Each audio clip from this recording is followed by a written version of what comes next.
sparkling wine since the very beginning. In looking back now, it's such a perfect choice for Maui. Maui is a place full of celebrations, special events. It's an event to be here. For us, sparkling wine is really special. It's something we put a lot of effort into and love professionally as well as personally. It's my favorite. I would drink bubbles every day if I could. It would be my choice.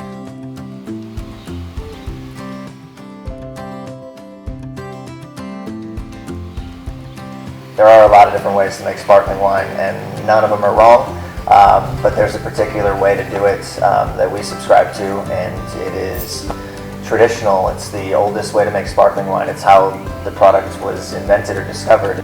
And for us, we are traditional in many ways. Yeah, we're this very crazy winery doing pineapple wines and everything, but we are very traditional. We're in a very traditional space, and it all kind of comes together. The way that we make it, the reason why we make it, the fact that it's a purely quality-driven product, the fact that we love it, and even if we couldn't sell it, we'd probably still make it.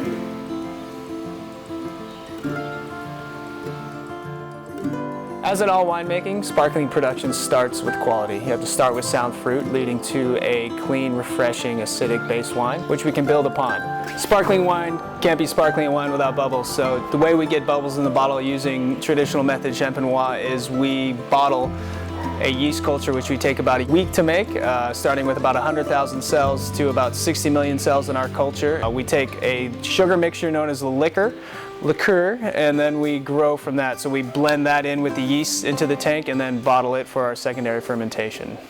Traditional Methode Champenoise is a wild beast in that you're dealing with Mother Nature at its rawest form. You're dealing at it with just yeast and sugar, and over millions of years these things have just wanted to eat sugar. So we're controlling that in a bottle. And within the first 6 months, they're angry. The pressure is crazy in the bottle. Big bubbles, a lot of activity. The wine's more or less undrinkable, and then over time they settle down.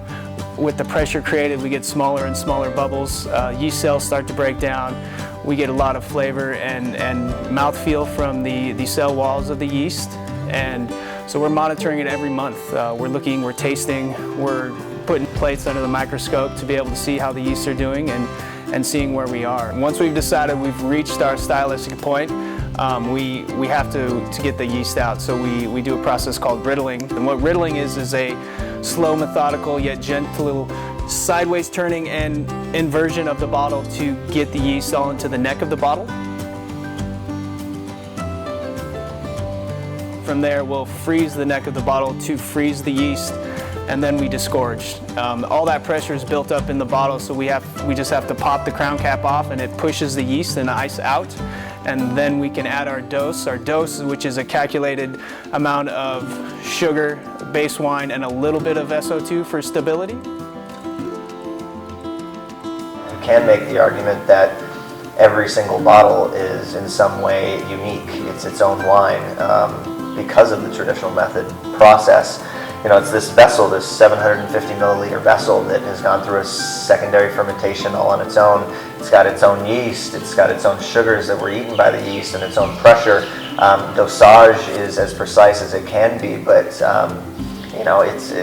things can be a little different. And I think when you have a bottle of sparkling wine in your hand that's produced in that traditional method, you can feel like it is a unique and special and It's your wine. Right, it's your wine. Nobody else has that bottle. Everyone should want to enjoy sparkling wine. Whether you're here on Maui enjoying it with the sunset, or you are back on the mainland where it may be a little bit cold right now, a glass of sparkling coming from Maui is the perfect day.